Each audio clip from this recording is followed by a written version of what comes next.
Long before anyone in Bellwether Valley thought of water as something that could be bought, fenced, redirected, or sold by the gallon, the spring at Eberly Farm rose from a shelf of pale stone beneath 3 ancient cottonwoods.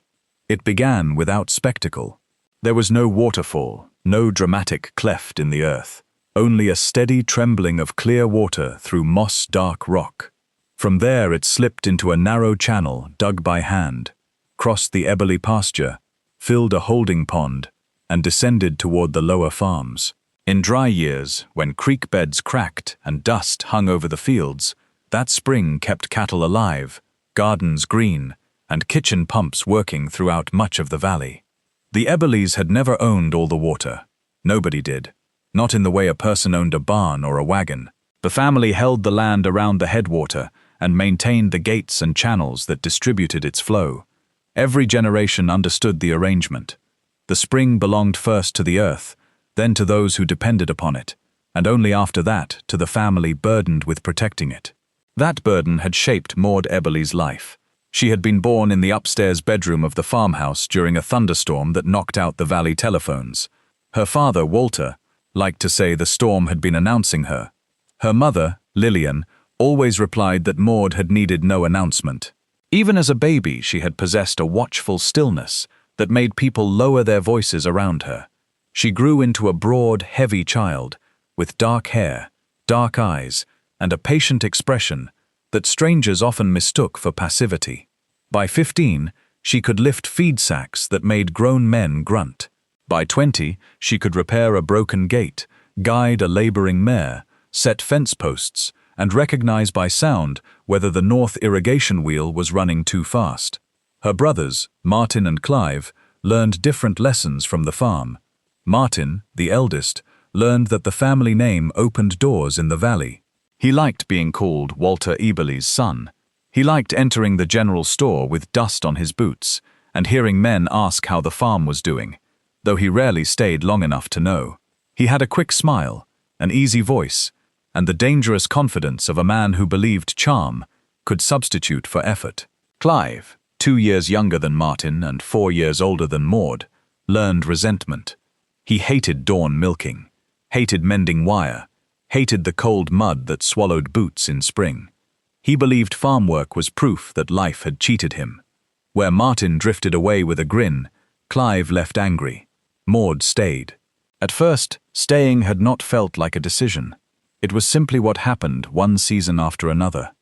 Walter developed a weakness in his left arm after a winter illness, so Maude took over the heavier chores. Martin moved to Whitcomb City and sold farm machinery, though he told people he was in agricultural finance. Clive followed a woman to Nevada, came back alone, then left again for Colorado after borrowing money from their parents. Lillian began forgetting names. At first, she misplaced ordinary things. A spoon turned up in the flour bin. A Sunday dress was found folded in the smokehouse. She accused neighbors of moving fence markers and insisted Walter had promised to take her dancing, though Walter had been dead for nearly a year. The forgetfulness worsened slowly, then all at once. Maude was 34 when she realized her mother could no longer be left alone near the stove. She was 35 when Lillian wandered into the north field during a sleet storm, wearing only a nightgown and slippers. She was 36 when the doctor said words like deterioration, supervision, and long-term care. "You cannot do this by yourself indefinitely," the doctor told Maude. Maude sat opposite him in the small clinic, her work coat stretched across her wide shoulders, her hands folded over one knee. "She gets frightened around strangers," Maude said. "That does not change what this will require. No, you have brothers. I do. Can they help?" Maude looked toward the window. Snow had gathered on the ledge. "No," she said. It was not that Martin and Clive refused outright. Refusal would have required honesty. Instead, Martin telephoned every few months and spoke warmly about coming soon. Clive sent a birthday card one year, with no return address. When Maude asked Martin to stay at the farm for 4 days so she could have surgery on her wrist, he explained that the timing was impossible because of an equipment conference. She postponed the surgery. For 12 years, Maude ran Eberly Spring Farm and cared for her mother. She rose before daylight, washed Lillian, prepared breakfast, checked the headwater, fed livestock, balanced accounts, repaired machinery, changed bedding, managed the gates, and cooked supper. On difficult nights, Lillian shouted that Maude was an intruder. On better mornings, she recognized her daughter and apologized until both women cried. The valley watched from a respectful distance. Some admired Maude, others pitied her. A few considered her strange. She was not sociable in the way small communities preferred women to be. She attended church rarely because leaving Lillian was difficult. She did not linger in town. She spoke softly, dressed plainly, and carried herself with an imposing physical certainty that made foolish men reconsider jokes before telling them. Her size was often the first thing people noticed. She was tall for a woman, though not extraordinarily so, and powerfully built from years of labor. Her body was large and heavy, with wide shoulders, thick arms, and a solidness that no dressmaker could disguise. Some called her fat when they believed she could not hear. Others used kinder words while thinking the same thing. Maude knew how people saw her. She simply had more urgent work than correcting them. The farm survived because she survived. She negotiated supply prices, turned down developers, resisted pressure from ranchers during drought years, and kept careful records of every gallon released through the lower gates. When the old timber channel began collapsing, she learned enough masonry to line the worst sections with stone. When a flash flood took out the eastern diversion, she worked beside hired hands for 18 straight hours until the breach was closed. At night, when Lillian finally slept, Maude sometimes sat alone on the back steps and listened to the water moving through the dark. The sound reminded her that constancy did not have to be loud.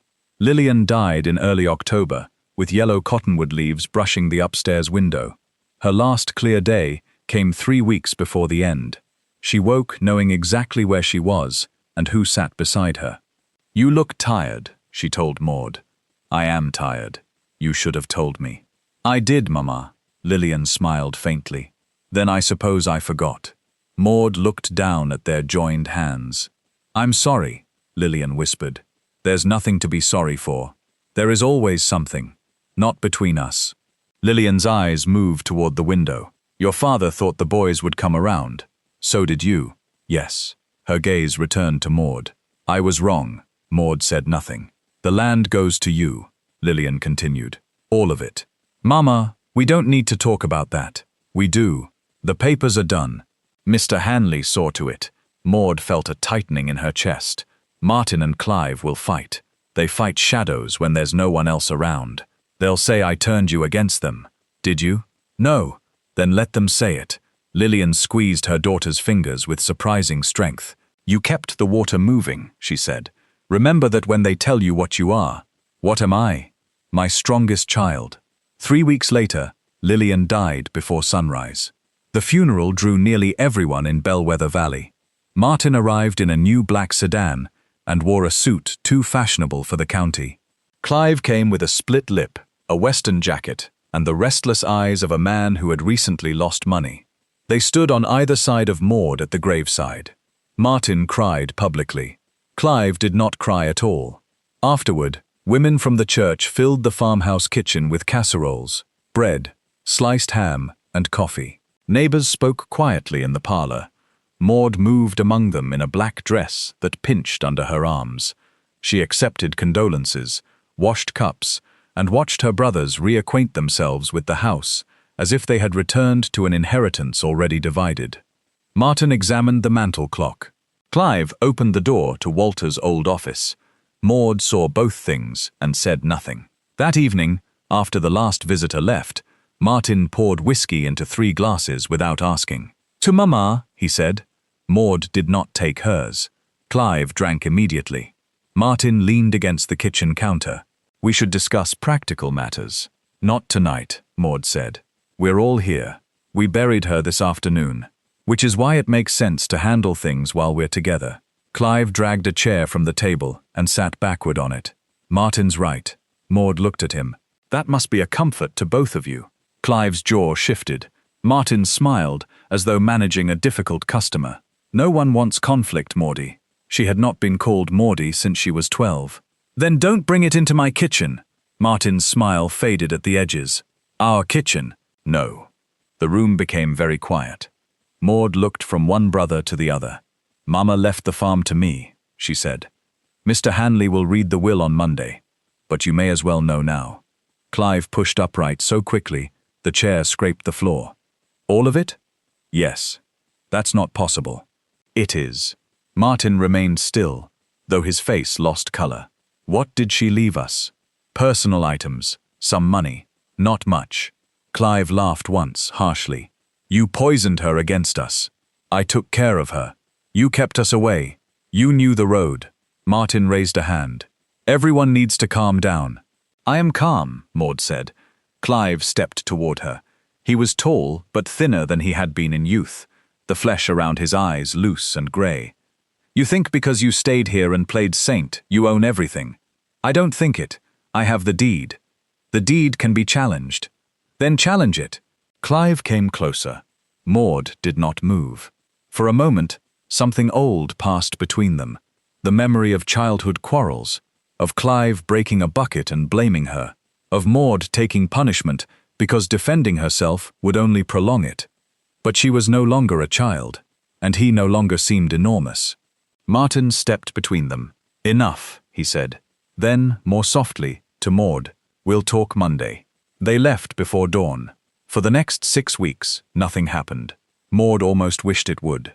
She met with Mr. Hanley, filed the final documents, paid outstanding medical bills, and began sorting Lillian's belongings. Grief entered her life in practical disguises. She reached automatically for 2 cups in the morning. She paused outside her mother's room to listen.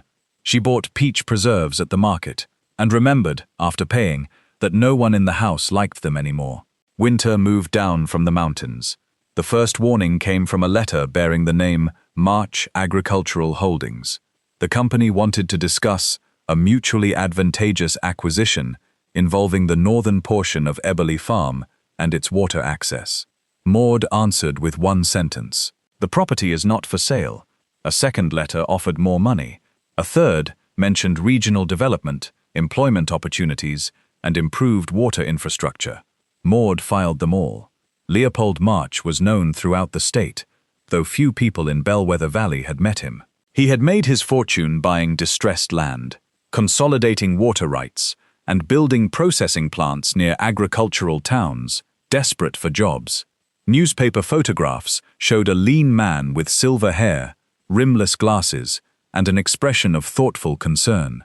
March Holdings had recently purchased 14,000 acres below the valley. The company planned an industrial orchard and bottling facility on land, too dry to support either, without a dependable water source. Eberly Spring was that source. Maude understood this before anyone explained it. She also understood that Leopold March was not accustomed to being told no. In January, a county assessor visited without notice. In February, surveyors appeared along the western boundary and claimed they had permission from the state water office. In March, Martin telephoned. "You should hear the offer," he said. "I did. It's more than the farm is worth. The farm isn't for sale. You could live comfortably for the rest of your life. I live comfortably now." Martin sighed. "You call that comfortable?" Maude looked around the kitchen. The linoleum was cracked near the sink. Rain tapped the windows. A pan of beans simmered on the stove. "Yes," she said. "You've spent your whole life trapped there. This is a way out. It may have been a trap to you. It was a trap to everyone." "No. Just to those who wanted the harvest without the planting." He was silent. Then he said, "March is going to get the water, one way or another." "Is that a warning?" "It's reality." "No, Martin. Reality is the thing you keep leaving and expecting other people to maintain." She ended the call. 2 days later, Clive came to the farm. Maude was repairing a section of fence near the south pasture when his truck rolled up the drive. He got out wearing a clean wool coat and boots with no mud on them. "Martin says you won't listen." "I listen. You don't agree. That's different." Clive shoved his hands into his pockets.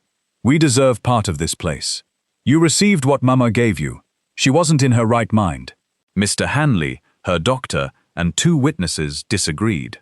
She was sick. Not when she signed. You controlled her. Maude set down the fencing pliers. Say what you came to say. Clive glanced toward the farmhouse. March is offering us a percentage if we help settle the ownership problem. There is no ownership problem. There could be. You're trying to invent one. We're trying to make things fair. Fair would have been you taking 1 weekend a month during the last 12 years. Clive's face hardened. You always thought you were better than us. No. I thought I was busier. He moved closer. You don't know what men like March can do. I know what frightened men like you will do for money. Clive stared at her, breathing through his nose. Then he smiled, but there was no humor in it. You should have taken the offer. He returned to his truck and drove away. That afternoon, Maude inspected every gate, lock, and boundary marker on the property. High above Bellwether Valley, August Venn lived in an abandoned fire lookout he had repaired with scavenged timber and stubbornness. He had not always been a recluse. In his youth, August had been known for an appetite for roads. He worked first as a chainman, then as a railway surveyor, traveling through mountain passes and desert basins with a transit over one shoulder and notebooks tucked inside his coat. He liked clean measurements, true bearings, and the certainty of lines properly drawn. Maps, he believed then, were honest. Men were not. 20 years before Lillian Eberly's death, August joined a survey crew hired to chart possible freight routes through 3 western counties. The work was funded by a holding company whose name later disappeared into one of Leopold March's earliest corporations. August discovered discrepancies. Private water easements had been shifted on final maps. Old channels vanished. Property lines moved just enough to place springs, wells, and river access inside parcels the company intended to purchase. At first, August assumed clerical error. He corrected the field copies. His supervisor told him to restore the altered lines. August refused. He kept duplicates and contacted a state investigator. Before the investigator could act, the evidence warehouse burned. August's room was searched. A brakeman who had agreed to testify was found dead beside a rail line. His death ruled accidental. August resigned. He spent years moving from job to job, unable to let the matter go and unable to prove what he knew. His marriage ended. Friends stopped answering letters.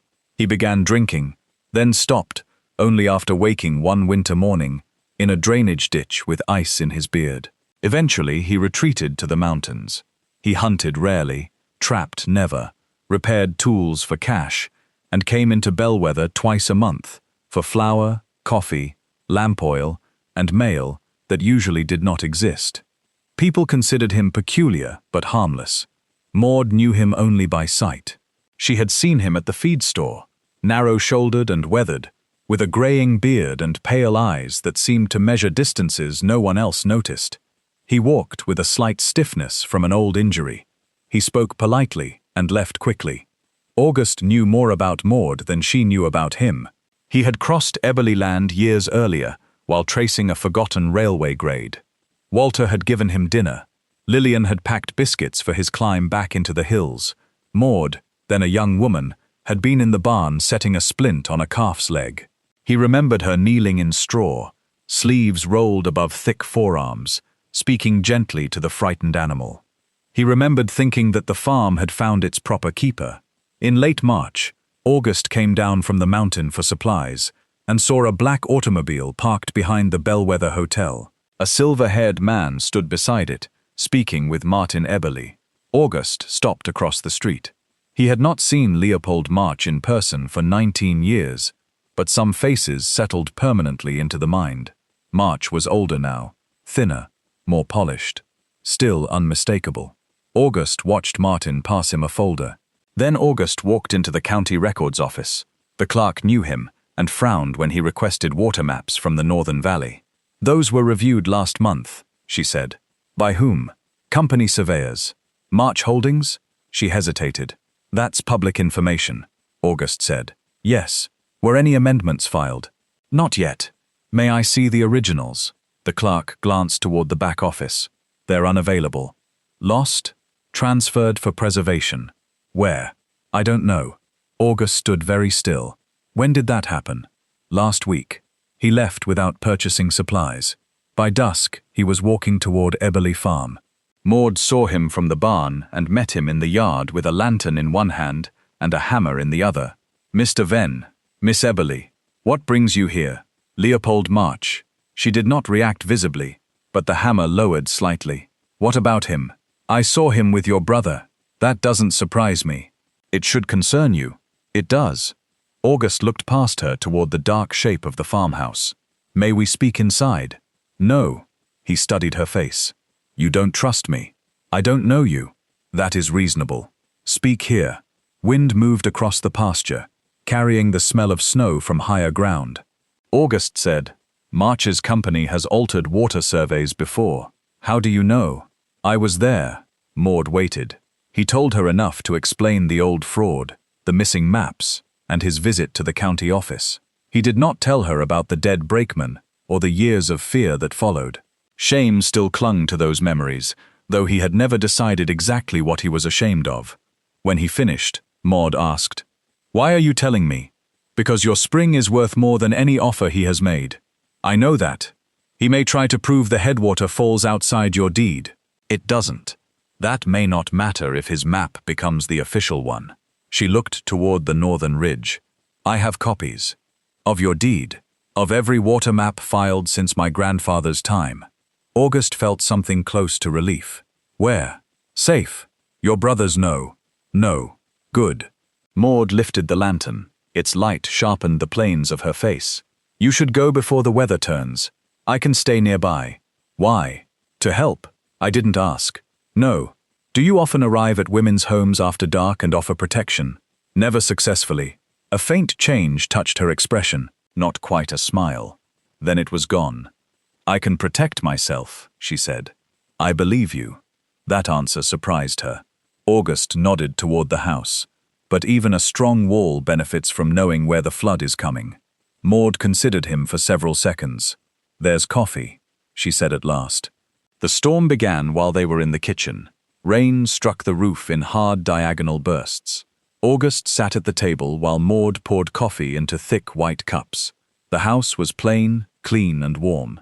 A basket of unfolded laundry remained near the stove, and medical supplies still occupied one shelf above the sink. Grief, August thought, had not yet been put away. Maude placed a folder on the table. Inside were copies of letters from March Holdings, survey notices, and records of recent trespassing complaints. August read everything twice. They're building a competency case, he said. What? They're creating a record that you're obstructive, uncooperative, possibly confused. I am not confused. I know. They don't need it to be true. They need it to look plausible to someone who has never met you. She sat opposite him. My brothers mentioned challenging the will. This goes beyond the will. August tapped the assessor's report. It says you refused a lawful property inspection. He had no warrant and no appointment. This survey notice claims you threatened workers with a firearm. I was carrying a shovel. This report describes the irrigation system as neglected and hazardous. I rebuilt half of it last year. They're assembling paper. For what? Guardianship, perhaps. Emergency management of the land. A forced water easement. Maude's eyes darkened. August said, Do you have an attorney? Mr. Hanley handles ordinary matters. You need someone who understands land fraud. Do you know one? I knew one 20 years ago. That is not the same thing. No. Rain rattled the windows. Maude folded her hands on the table.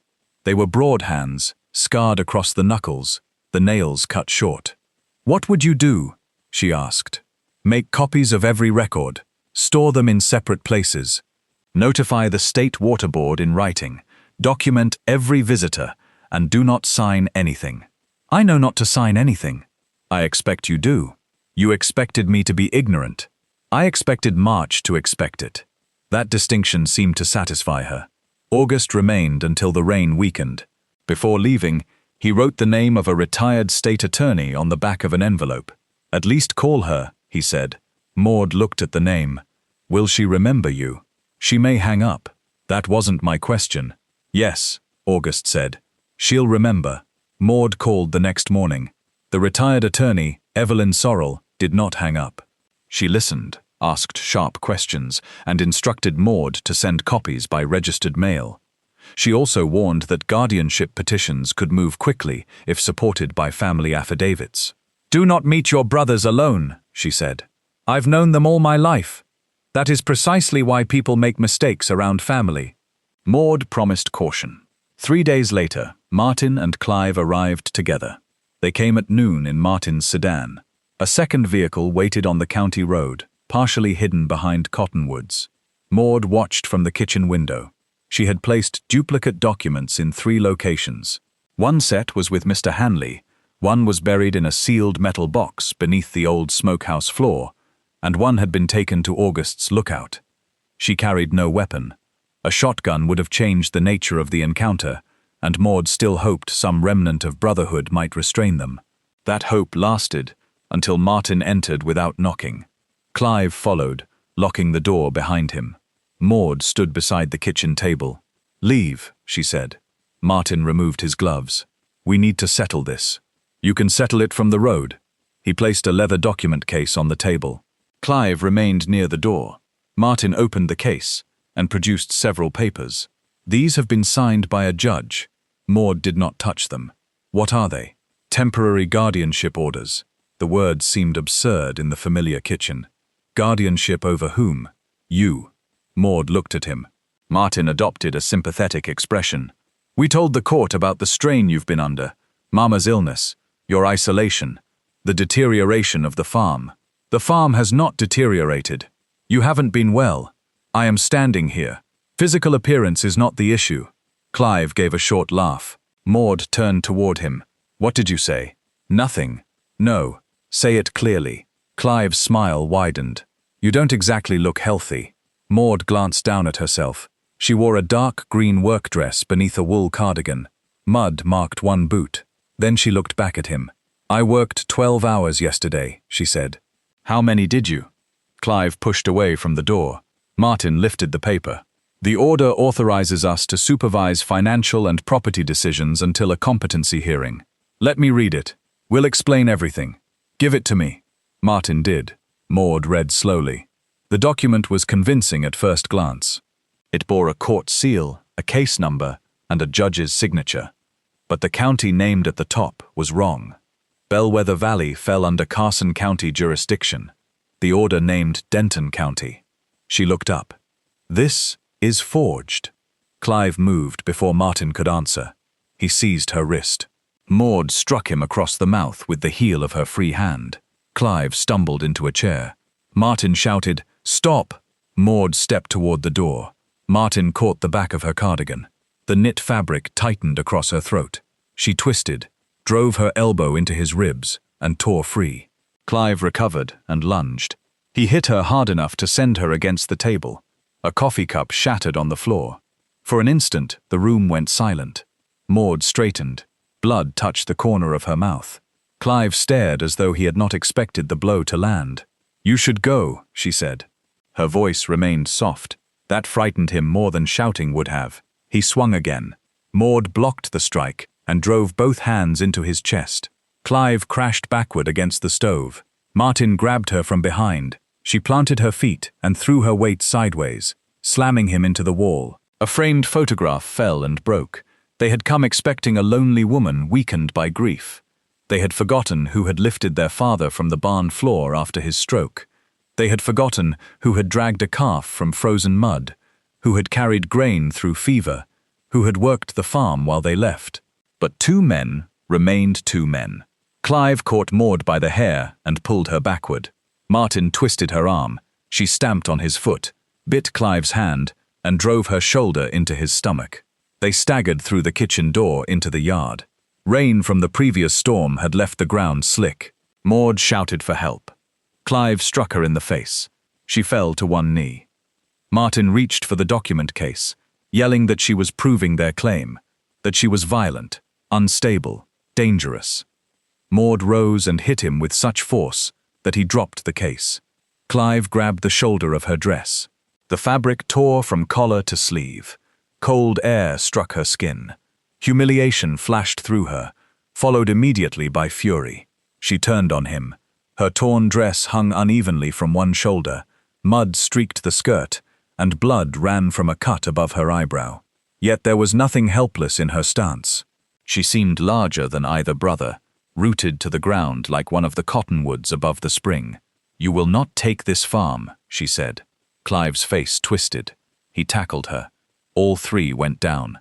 Maude fought with every reserve of strength she possessed. She got one hand around Martin's wrist and nearly broke it. She drove Clive's face into the mud.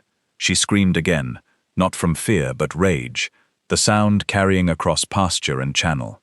High on the old railway grade, August heard her. He had been walking the boundary with a field glass after noticing the second automobile on the county road. At the first shout, he began running downhill. His injured leg nearly failed beneath him. He kept moving. By the time he reached the yard, Martin had pinned one of Maude's arms, while Clive tried to bind her wrists with a leather strap. August struck Clive with his walking stick. The blow landed across Clive's shoulder. Clive rolled away, cursing. Martin released Maude and stood. August positioned himself between them, breathing hard. "Leave," he said. Clive pushed himself up. "This is family business. You forged a court order." Martin's expression changed. August had expected that. He pointed at the papers scattered near the mud. "Denton County uses blue embossed seals. Carson uses red. That seal came from a property transfer form." "You don't know what you're talking about," Martin said. "I know exactly what Leopold March is paying you to do." From the county road came the sound of a car door closing. August looked toward the trees. 2 men were crossing the field.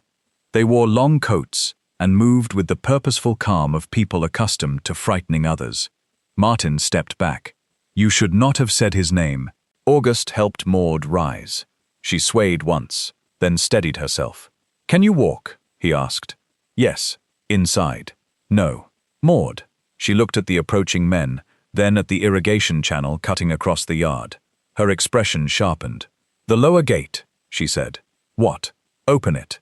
August followed her gaze. The lower irrigation gate controlled water from the holding pond.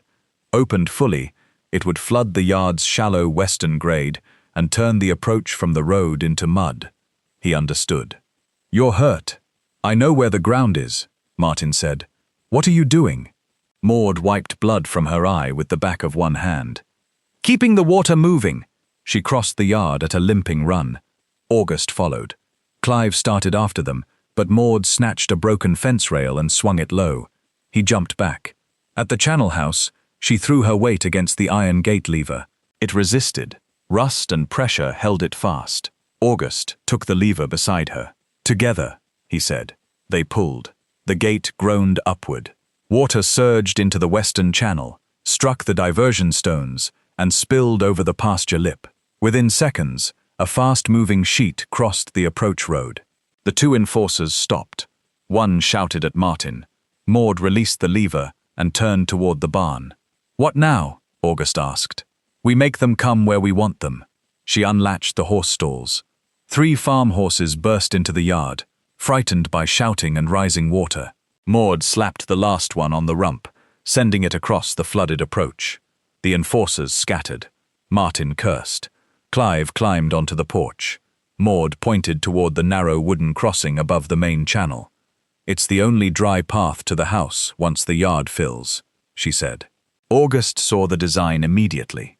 The crossing was barely wide enough for one person, with deep water on one side and a stone retaining wall on the other. "You built this?" "My grandfather did. I repaired it." "Will it hold?" "For us." That answer carried implications August did not question. They moved toward the crossing. One enforcer drew a pistol, but kept it low against his leg. August saw it. "So much for legal guardianship," he murmured. Maude looked at him. "Can you still run?" "Not attractively." "Do your best." They crossed. On the far side stood the old pump shed, built from stone and heavy timber. Maude pushed August inside and barred the door. The shed contained tools, coiled rope, valve keys, and the secondary control wheel for the main channel. August peered through a gap in the boards. Martin, Clive, and the 2 enforcers gathered at the crossing. The second vehicle's driver remained near the road. They'll wait for the water to drop, he said. It won't. They may shoot. Not if they need me declared incompetent rather than dead. August looked at her. She stood near the control wheel, her dress torn across one shoulder, blood drying along her cheek. She was breathing heavily, one hand pressed to her ribs. Sit down, he said. No. You may have broken ribs. Then sitting won't mend them. That is not how injury works. It is how attackers work. They see you sit. They think you're finished. Despite everything, August almost smiled. Outside, Martin called her name. Maude, this has gone far enough. She leaned toward the wall. You broke into my home. We came under legal authority. You brought armed men. They are witnesses. August looked through the boards again. Witnesses usually hide their pistols better. Martin shouted, Mr. March only wants an orderly solution. August called back. March has never wanted anything orderly except the records of what he steals. There was a pause. Then one enforcer stepped onto the crossing. Maude watched his weight settle on the first boards. Not yet, she whispered. The man advanced cautiously. The crossing creaked. Maude put both hands on the secondary wheel. Now? August asked. Not yet. The second enforcer followed. Martin remained behind them. Clive moved toward the side channel, apparently looking for another route. The first man reached the middle of the crossing. Maude spun the wheel. A submerged gate opened upstream. Water slammed into the main channel with a force that shook the shed floor. The crossing's central supports, loosened earlier by winter ice and repaired only temporarily, shifted beneath the surge. The boards tilted. The first enforcer dropped the pistol and grabbed the rail. The second fell to one knee. Neither went into the water, but both retreated quickly. Maude closed the gate enough to steady the structure. August looked at her. You could have dropped them. Yes, but you didn't. I want them arrested, not drowned. Outside, Clive reached the side wall and began climbing. Maude saw him through another gap. He knows the old drain route, she said. Can he reach the back? If he crawls under the flume. August picked up a wrench. Maude took it from him. You can barely stand. So can you. I have better balance. That is deeply insulting. It is also true. She opened the rear door and moved along the stone wall. August followed despite her glare. They found Clive pulling himself from beneath the flume, soaked to the waist and coated in black mud. Maude stood over him. Stop, she said. Clive looked up. For one moment, shame appeared in his face. Then he grabbed her ankle. Maude fell against the wall.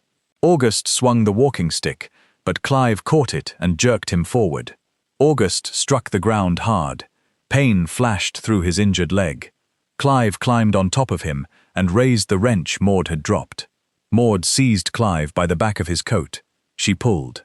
The motion tore something in her injured side, but she did not let go.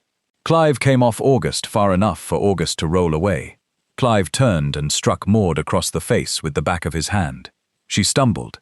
He lifted the wrench again. August shouted. Maude stepped inside the swing, caught Clive's wrist with both hands, and drove him against the channel wall. The wrench fell. Clive tried to knee her, but she shifted her weight and pinned him with her forearm across his chest. Listen to me, she said. Clive struggled. You were my brother before you were March's errand boy. Get off me. You came here to erase my name from my own land.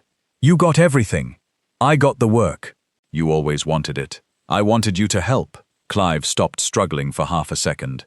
Then he spat in her face. Maude closed her eyes. When she opened them, whatever softness had remained was gone. She pulled the leather strap from his pocket, turned him onto his stomach, and bound his wrists.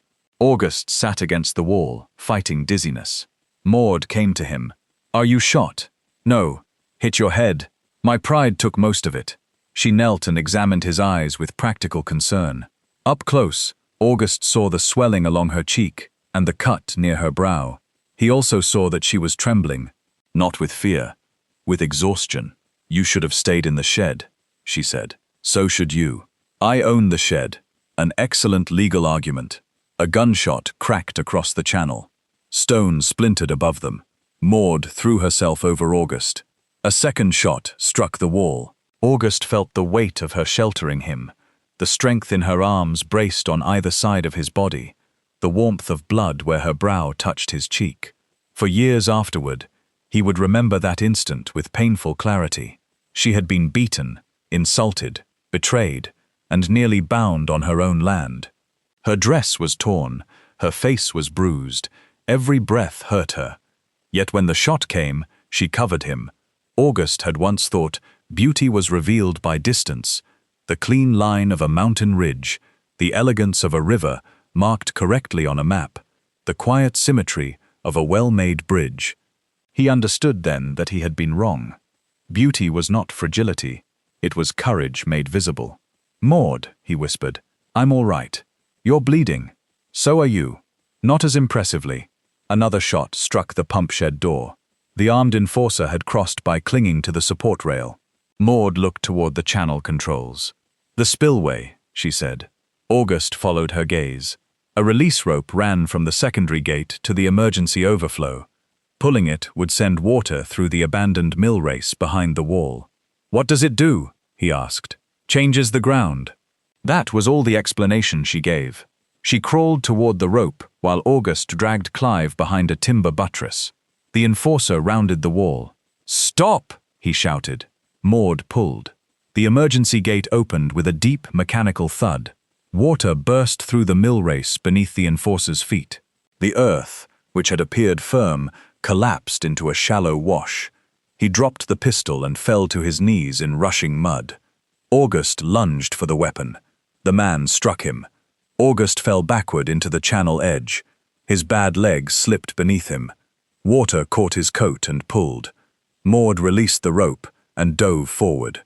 She caught his wrist. For one terrible second, August's body hung over the current. Maude planted both boots against the stone wall. Her injured side nearly gave way. A sound escaped her, low and raw, but her grip tightened. "Let go of the coat!" she shouted. "The buttons are caught! Then tear it!" The enforcer crawled toward the pistol. Clive, still bound, shouted a warning. Maude saw the man moving but did not release August. She pulled with both arms. The seam of August's coat ripped. He surged upward far enough to catch the wall with his free hand. Maude hauled him onto solid ground. The enforcer reached the pistol. A rifle shot sounded from the pasture. The pistol jumped from his hand. Everyone froze. Sheriff Daniel Rusk stood near the barn with a rifle leveled. Behind him were two deputies, Evelyn Sorrell, Mr. Hanley, and three neighboring farmers carrying hunting guns. "Hands where I can see them," Rusk shouted. The enforcer slowly raised his hands. Across the flooded yard, Martin attempted to run. One of the released horses blocked his path. He turned, slipped in the mud, and fell face first into the water. No one helped him up immediately. Evelyn Sorrell reached Maude first. The retired attorney was a small woman in a grey coat, with white hair pinned severely at the back of her head. "I told you not to meet them alone," she said. "I didn't invite them." Evelyn looked at August, then at Clive, then at the enforcer kneeling in mud. "I see." Sheriff Rusk crossed, after the deputies secured the wooden bridge with ropes. Within minutes, Martin, Clive, the enforcers, and the waiting driver were in custody.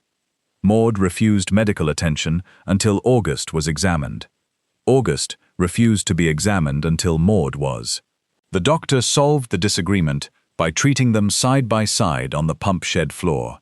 Maude had 2 cracked ribs, a deep facial cut, a sprained wrist, and extensive bruising. August had reopened an old knee injury, suffered a concussion, and lost enough blood from a gash along his scalp to make him unsteady. "You both need rest," the doctor said. Maude looked toward the damaged channel. "So does the north gate. The gate is not my patient.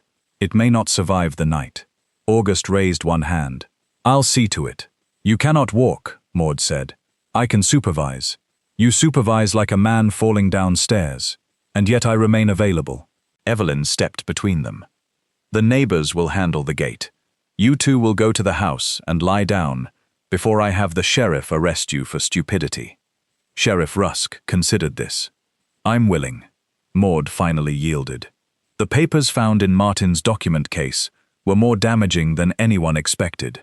There were forged guardianship orders, prepared affidavits describing Maude as irrational, financial agreements promising Martin and Clive a percentage of water right profits, and correspondence from March Holdings instructing them to obtain Maude's signature or create grounds for emergency control. The driver's vehicle contained additional maps. August recognized the alterations immediately. The true headwater boundary followed the 1891 stone survey line. The forged map shifted that line nearly half a mile south, placing the spring inside a holding company recently purchased by Leopold March. What they did 20 years ago, August told Sheriff Rusk, they're doing again. This time, the evidence did not burn. Evelyn contacted the State Attorney General's office. Federal investigators arrived within a week because March Holdings had used falsified surveys to secure interstate financing. Former employees came forward. County clerks in 2 other districts admitted they had been bribed to replace archival maps. Leopold March denied everything. He appeared on television in a dark suit and expressed shock that independent contractors had misused his company's name. Then, investigators found his signatures on payment authorizations. His shock became silence. Martin and Clive were charged with assault, forgery, conspiracy, and attempted fraud. The enforcers faced additional weapons charges. Both brothers sought reduced sentences by testifying against March. Maude attended the preliminary hearing. Her bruises had turned yellow along one side of her face. She wore a plain navy dress with a high collar and sat beside Evelyn in the first row. Martin would not look at her. Clive did. When guards led him past, he whispered, "You ruined us." Maude met his eyes. "No," she said. "I stopped you." The distinction followed him out of the courtroom. The case against March grew over the next year. It exposed a network of fraudulent acquisitions involving water routes, mineral access, and railway easements across 3 states. August's old testimony, once dismissed as the bitterness of a disgruntled surveyor, became central to the investigation. The state located surviving copies of his original field notes in a retired engineer's private archive.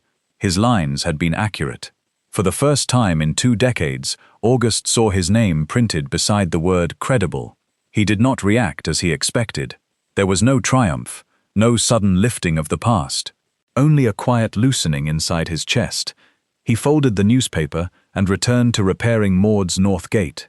August remained at Eberly Farm because his injuries required time to heal. That was the explanation both he and Maude gave. At first, he slept in Walter's old office on a narrow cot. Maude occupied the upstairs bedroom. Evelyn visited twice a week, partly to discuss legal matters and partly to make certain they were eating. They worked poorly together in the beginning. August believed every repair should begin with measurements. Maude believed measurements were useful only after one had located the actual problem. "You cannot align the gate by instinct," he told her. "It has opened for 67 years. Badly, it still opens. That is a very low standard. It is a gate, not a cathedral. Even cathedrals require drainage." She stared at him. He stared back. Then, unexpectedly, Maude laughed. It was the first time August heard the sound fully. Deep, startled, and warmer than he would have imagined. He forgot what they were arguing about. Their days found a rhythm. Maude rose early. August, who slept lightly, often heard her moving through the kitchen before dawn. At first, she tried to carry feed despite her ribs. He removed the sacks from the barn and hid them in the wagon. She found them. The next morning, he discovered his measuring instruments locked in the pantry. "You are vindictive," he said. "You started it. You could re-injure yourself. So could you. My injury is old. Then you have had longer to learn." They compromised. He handled plans, records, and lighter repairs. She directed hired labor and limited herself, reluctantly, to tasks approved by the doctor. At midday, they ate near the spring. August told her about rail camps, mountain storms, and the year he surveyed a canyon so narrow the crew had to lower equipment by rope. Maude told him about Lillian's childhood, Walter's stubborn devotion to obsolete machinery, and the time Martin tried to ride a milk cow to impress a girl. Did it work? August asked. The cow was impressed. Was the girl? She married the veterinarian. He looked at her, uncertain whether she was joking. Maude took another bite of bread. He realized she was. As spring warmed the valley, the farm recovered. Neighbors replaced the damaged crossing. The churchwomen repaired Maude's torn clothes, though she quietly discarded the green dress. Ranchers from below the valley volunteered labor to reinforce the channels. Men who had once joked about the solitary woman at Eberly Farm now waited for her instructions. Maude accepted help without pretending she had not needed it. That, for her, was harder than enduring pain. One afternoon, she and August stood beside the holding pond, watching workers set new stone. "You dislike this," he said. "What? People helping. I don't dislike it. You look as though you are being forced to swallow nails. I have spent years doing things myself. That does not mean you were meant to. It often means no one else came." August considered the water. "I should have come sooner," she turned toward him. "You didn't know. I knew March was in the valley. You warned me. I left you alone after. I told you to. I am beginning to understand that your instructions are not always sensible. And I am beginning to understand why you live on a mountain. Excellent views? No neighbors willing to argue." He smiled. Then she said, "You came when I screamed." The words quieted him. Maude looked back at the workers. "That was not too late," she said. August remained silent because anything he might have said would have been smaller than what he felt. By summer, his leg had healed enough for him to return to the lookout. He packed his few belongings into a canvas bag. Maude found him in the office, rolling his field maps. "You're leaving," she said. "I have occupied your house long enough. There are 2 empty bedrooms. That is a dangerous amount of luxury. You could finish the spillway plans. I can bring them down." "When?" "Next week." She nodded. Neither spoke for several moments. August tied the bag. Maude said, "The south wall leaks." "I know. The western gate binds when the temperature changes." "I know. The lower farmers want a revised schedule." "I know. You are irritatingly informed. I have been accused of worse." She stood in the doorway, broad shoulders nearly filling it. The scars on her face had faded. She wore a brown work dress with sleeves rolled to the elbows. Her dark hair, streaked now with a few strands of gray, was tied at the nape of her neck. August thought of the first time he had seen her years earlier, kneeling beside an injured calf. Then he thought of her above the channel, braced against stone, refusing to let the water take him. "You saved my life," he said. "You saved mine first. I interrupted a beating. You came toward trouble. You pulled me from a channel. You fell badly. I was shot at. Not successfully." He laughed. She did not. "Maude," he said, "I do not know what you want me to say. That makes 2 of us." He set down the bag. Outside, water moved through the repaired gate with a low, steady sound. August stepped closer. "I thought leaving would be proper," he said. "Proper for whom?" "For you. You didn't ask me." "No. You have a habit of deciding what protects people without speaking to them. I am trying to improve." Slowly. Very slowly. She looked at the bag, then at him. "The lookout will still be there," she said. "Yes. The roof leaks. In several places, and winter is coming eventually. It does that. There is work here. There is always work here." Maude drew a breath. "You could stay," she said. August's face softened. "For the spillway. For supper. Tonight? Tomorrow too, if you behave." "That seems uncertain. It is the best offer you're getting." He stayed. Their affection did not arrive like lightning. It grew the way useful things grew at Eberly Farm, through repetition, patience, mistakes, and repair. August learned that Maude hummed when balancing accounts, and stopped whenever she noticed anyone listening.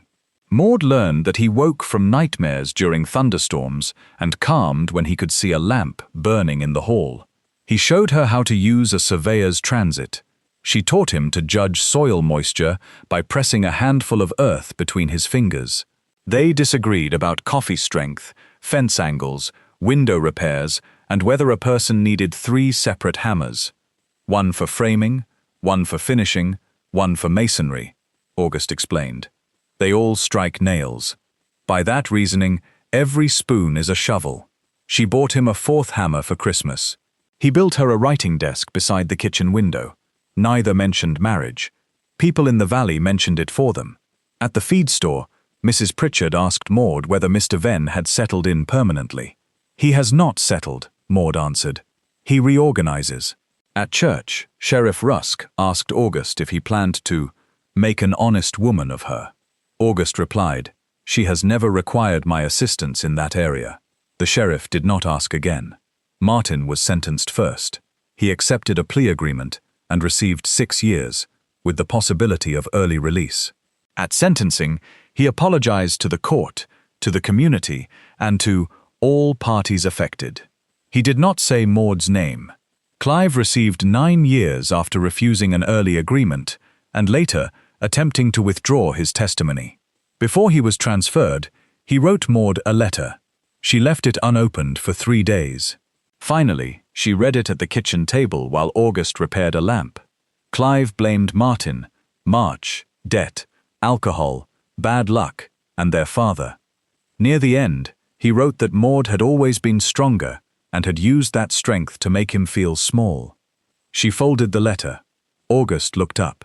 "Do you want to tell me?" "No." He returned to the lamp. After a moment, she said, "He thinks my strength diminished him." "Did it?" "I don't know." "I do." She waited. "Another person's strength only diminishes you if you plan to stand on their weakness." Maude looked toward the window. "That sounds rehearsed. I have had many years alone. Do you rehearse all your conversations? Only the ones I lose." She placed Clive's letter in the stove.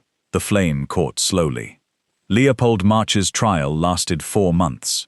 He was convicted of conspiracy, fraud, bribery, falsification of federal records, and attempted unlawful seizure of protected water resources. Civil suits dismantled much of his company. Several properties were returned to former owners, while others became tied up in years of litigation. Eberly Spring Farm received permanent conservation protection under an agreement negotiated by Evelyn Sorrell. The land remained Maude's.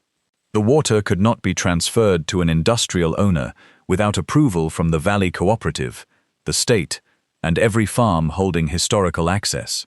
At the signing ceremony, reporters asked Maude how it felt to defeat a powerful man. She stood behind a courthouse table in a dark blue dress, her hair pinned neatly back. "I did not defeat him," she said. "He was convicted partly because of documents recovered on your property. He defeated himself when he believed everyone could be bought." Another reporter asked whether she considered herself a hero. "No." "What do you consider yourself?" Maude thought for a moment. "A farmer." The answer appeared in newspapers across the state. That evening, she returned home to find August cooking stew. "You are famous," he said. "I am hungry." "Fame has not changed you." The newspaper spelled Eberly wrong. Fame rarely checks its work. They ate on the back steps. The valley below was green from late summer rain. Far down the slope, lamps appeared one by one in houses supplied by the spring. August rested his elbows on his knees. "I have something to ask you." Maude's spoon stopped halfway to her mouth. "That sounds serious." "It may be." "Did you break the new gate?" "No." "Then go ahead." He reached into his pocket and removed no ring. Maude looked at his empty hand. "I thought about buying one," he said, "but the jeweler asked what you liked, and I realized I had never seen you wear anything that did not serve a purpose." "This is going poorly." "Yes." "Continue." August took a breath. "I have lived most of my life believing departure was safer than attachment. I thought if I stayed nowhere, no one could use me, lose me, or ask more than I could give." Maude listened without moving. "I was wrong," he said. "Leaving did not protect me. It only made loneliness feel like a choice." The water flowed behind them. "I do not know what shape a life with me would take," he continued. "I am difficult. I measure furniture before moving it. I distrust institutions, crowds, cheerful salesmen, and roofs built after 1910. That is a long list. It is incomplete. I assumed, but I know I want to wake here. I want to work beside you. I want to disagree with you about gates and drink coffee you insist is not too strong. I want whatever years remain to belong partly to us. Maude lowered her spoon. Are you proposing marriage? I am attempting to. Without a ring. Yes. Without kneeling. My knee is unreliable. Without asking an actual question. August frowned. I thought the implication was clear. Surveyors should be precise. He looked at her. Then he smiled slowly. Maude Eberly, will you marry me? She allowed him to wait. It was not cruelty. She simply wanted to feel the moment fully, without rushing because someone else was uncomfortable. At last, she said, yes. August released a breath. But, she added, I am keeping my name. I was considering taking yours. She stared at him. He lifted one shoulder. Venn has no spring. They were married in the orchard the following October. There were no white ribbons, no elaborate flowers, and no hired musicians. Neighbors brought food. Evelyn served as witness. Sheriff Rusk wore a suit that fit badly. Mr. Hanley cried more than anyone. Maude wore a deep green dress made by Mrs. Pritchard. It was simple, strong in its seams, and cut to fit her body rather than conceal it. She stood beneath the cottonwoods with her shoulders back and her dark eyes steady. August wore a black coat and looked as though he had been ordered to attend his own happiness under protest. When Maude reached him, his expression changed. The valley, the guests, and the years behind them seemed to disappear. You look terrified, she murmured. I am overwhelmed. That is a prettier word. It is also accurate. They spoke their vows beside the spring. August promised not obedience but honesty. Maude promised not dependence but partnership. Together, they promised to remain when remaining was difficult. After the ceremony, children ran along the channel while adults gathered near the barn. The spring continued flowing as it had before any of them were born, and would, if protected, after they were gone. Years passed. The farm changed without losing itself. August established a small survey office in the old smokehouse and helped local families verify property lines before development companies could exploit uncertain records. Maude became chair of the Valley Water Cooperative, though she refused the position twice before accepting. They replaced wooden gates with steel, restored the upper pond, and created emergency reserves for drought years. They hired young workers, including several who had never before considered farming honorable work. Maude insisted they learn the history of the water before touching the controls. A gate is not just a gate, she told them. Every time you open one, you make a decision about someone below you. August taught them to read maps skeptically. A line is only honest if the person drawing it is honest, he said. They never had children of their own, though nieces, apprentices, neighbors, and lost young people passed through the farmhouse in a steady stream. Some stayed for supper, some stayed for years. Maude's body grew stiffer with age, and August's injured leg worsened in winter. They adapted. He built railings where she pretended not to need them. She placed chairs along his longer walking routes and claimed they were for visitors. They remained stubborn. They remained solitary in certain private ways. But neither was lonely again.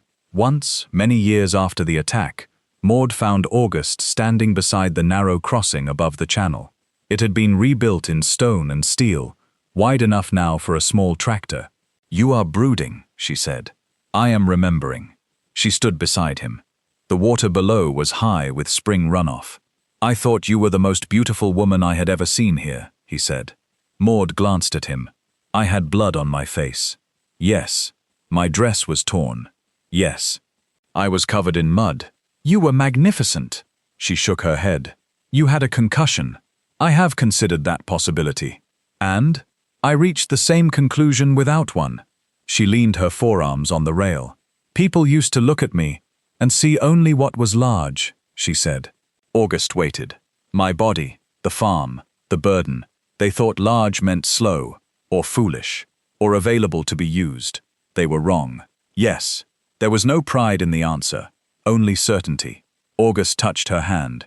What did you see when you looked at me? He asked. A man who arrived late. He sighed. She turned her palm beneath his and laced their fingers together. But arrived, she added. They watched the water pass under the bridge. Below them, Bellwether Valley had entered another dry year. The lower creek was already shrinking, and ranchers had begun rationing pasture use. Yet the spring continued its clear, measured flow, because generations of people had resisted the temptation to take more than the land could give. Maude understood at last that she was part of the same lesson. For years, others had taken from her because she appeared able to endure it. They mistook her endurance for endless supply. Her brothers believed her labor belonged to them. March believed her isolation made her land vulnerable. Even Maude had sometimes treated herself as a resource that required no protection. August had not saved her by making her weak enough to be rescued. He had saved her by recognizing her strength and standing beside it. She had done the same for him.